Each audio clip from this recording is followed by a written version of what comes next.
People of Reddit, those of you who aren't depressed and don't have anxiety, what the fuck is that like? Pretty chill edit. Damn, look at all these awards. Obligatory thank you to everyone who made this possible. It's pretty meh. You don't really think about much. The truth of the matter is, just because you don't have depression doesn't mean you're happy, and just because you don't suffer from anxiety doesn't mean you have no concerns weighing on your mind. Life has its ups and downs, and sometimes the downs outnumber the ups. We can celebrate the good times and lament the bad times, but mostly we're just trying to get through life like everyone else. You don't really think about much. This is it. It's like wearing noise-canceling headphones somewhere loud. You still know it's loud, but you're able to ignore it to a great degree. You know there are shitty things in your life. You know there are worrisome things in your life. But none of them get an opportunity to occupy enough real estate to become noticeable. When you suffer from anxiety, some of those issues just buy a big ducking lot worth of real estate in your head, and even if they're only building a shack in it, to you it feels huge. And scary, and complicated, and uncertain. Every day is like the sun just said, "My guy, you're amazing." Like the sun is actually talking, or yes. Wouldn't that classify as a psychosis? Or maybe you just can't hear it. Now that's a terrifying thought. Imagine the sun can talk but only happy people can hear it. It's all, "I'm on ducking fire." And happy people are like, "Thanks, sun bro. Stay fire." And unhappy people are like, YouTube.com. Meanwhile, a cult dedicated to our sunbros be like, U2.B. Here's what it's like: because I'm not depressed or burdened with anxiety, I have more energy to help my friends, whenever they ask, who do suffer with either or both conditions. A therapist friend says it's important to nurture a sense of humor. He has a sign hanging over his desk that shows a beaver, and the caption reads, "It's one damn thing after another." The smell of burnt almonds. Honestly, I realized that most of my depression and anxiety were rooted in three things. 1. Negative self-talk. Self-talk is so important, y'all. Put some energy into how you talk to yourself. It honestly changed my life. This requires your attention every single day. 2. Not getting shit done and not having a plan to get that shit done. Plan ahead and work hard. Every day is a constant struggle between the version of me who wants to drink and play video games all day, and the me who wants to be successful. Every day, you have to make the choice to get your stuff done. Some days, it's okay to lay on the couch all day and play video games, but I limit that to one day a week. Usually Sundays. 3. Substance abuse.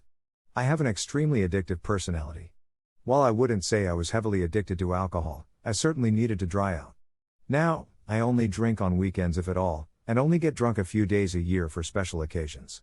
It's great and my mental health has skyrocketed. This is just what has helped me. I'm sure other people have found things that help them. Don't be afraid to seek help from family, friends, SOs, and licensed therapists. This is, probably, your one chance at life. You deserve to be happy. Obligatory thanks for the gold. The negative self-talk is huge. Had an epiphany that's the bulk of my problem, so working on it now. Once it gets in your head I have anxiety and depression, it's almost like it snowballs and just becomes this self-fulfilling prophecy. I've lost a lot of weight over the last 18 months, and started running quite a bit. A few months ago I ran a 5K but missed my desired pace by a minute and a half. My brain was livid with me. WTF was that shit? Lose more weight, fatty, you need to train harder, etc. I stopped on the way back to the car and had an epiphany. What the duck am I saying to myself? I just ran 5K. I can run 5K. 12 months ago I was 30 kilograms heavier and couldn't even run one. Be happy for what you have already achieved. I get shit done. I don't waste time being indecisive over which is the best choice to make. I find I have the energy to go to the gym on a near daily basis, and still play video games or get some housework done. My life isn't sunshine and bunnies all day every day, but when the bad shit comes, I can push past it and not let it impact the rest of my day. I'm upset over something, I don't rant and rave, and I don't mull over it all day. I acknowledge it, accept it, and set those feelings aside to crush them at the gym like the insignificant specks they are. Just doing the hard work right away instead of trying to think your way out of it somehow is something I learned that immediately fixed dozens of problems that triggered depression and anxiety. It is ridiculously easier to do it this way too. My parents' biggest failure in raising me was not teaching me this. Perfect is the enemy of good is another good one to remember.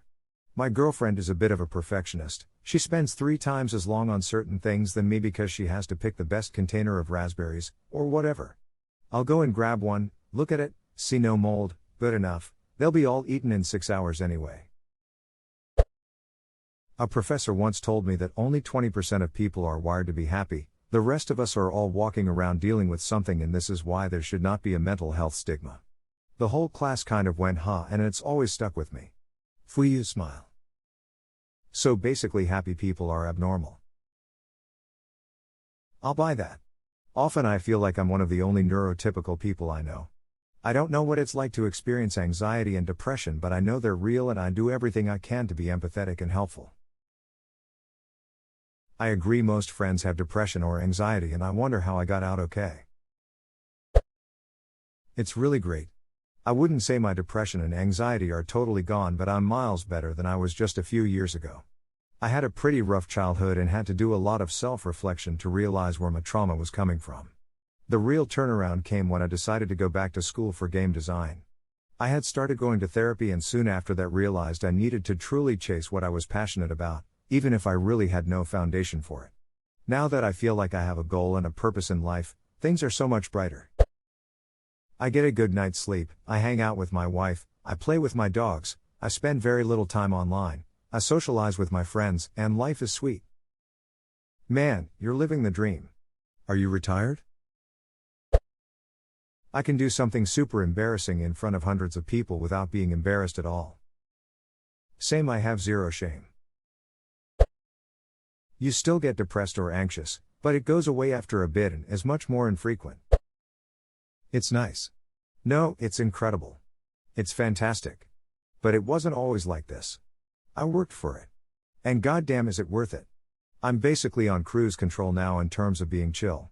Every now and then I have to do a little tuning and tightening, but that's just part of being human. If there's anything you can do, even just baby steps if you can't afford therapy, which wasn't part of my process, but I absolutely recommend it if it's an option, ducking do it. Depression and anxiety fucking suck, but they aren't, and don't have to be, a permanent state of being. It feels like I can make the most of every day I live. Every day is just another day of finding satisfaction. Not every day is satisfying or easy, but overall life is enjoyable. That sounds amazing. Shitty because instead of being anxious, I do stupid shit instead because there's very little or nothing holding me back. Edit, rereading this I realize that I may have implied that anxiety and fears is a good thing, especially on the holding you back part. They aren't. If you have either or both, please seek help. First step is knowing it's stupid shit. Now quell that. Being in remission from bipolar is weird. I feel resilient, I love that I can take criticism and learn from it and grow without falling into a pit of despair. I have so much more energy without feeling wired and out of control. It's refreshing how much easier it is to follow through on my commitments and make progress at work and in my hobbies and relationships. The contrast between how I feel now and how I feel in an episode is so stark. It's like if you woke up one morning and realized you'd been carrying around 20 pounds weights everywhere you went for years and now they're gone and you feel so light, and it suddenly makes sense why everything was so hard before. I know based on past experience that this patch of sunlight probably won't last forever and it sucks, but I can stay in the moment enough to appreciate what I have. People who have never been depressed really have no idea what a privilege it is to be able to hope. My friend told me that no matter how bad things in his life got, he has never once thought he wanted to die or wanted to kill himself. I can't possibly fathom that. I can't remember a time where I didn't think death would be easier, lol. I used to have those. And then I got on medication and into therapy. I realize with the healthcare system being what it is, and perhaps also being young, and some stigma, it may be hard to access those things. But mental health professionals aren't in it for the money. Sometimes they see people for free or very little out-of-pocket cost. And schools and universities should offer mental health support as well for free. Edit, also, it's very common for family physicians to prescribe antidepressants and anti-anxiety medications. And also provide referrals to therapists or psychiatrists. Most healthcare groups have a department devoted to mental health support. Rural areas are struggling in this regard, but resources should be plentiful in major metros.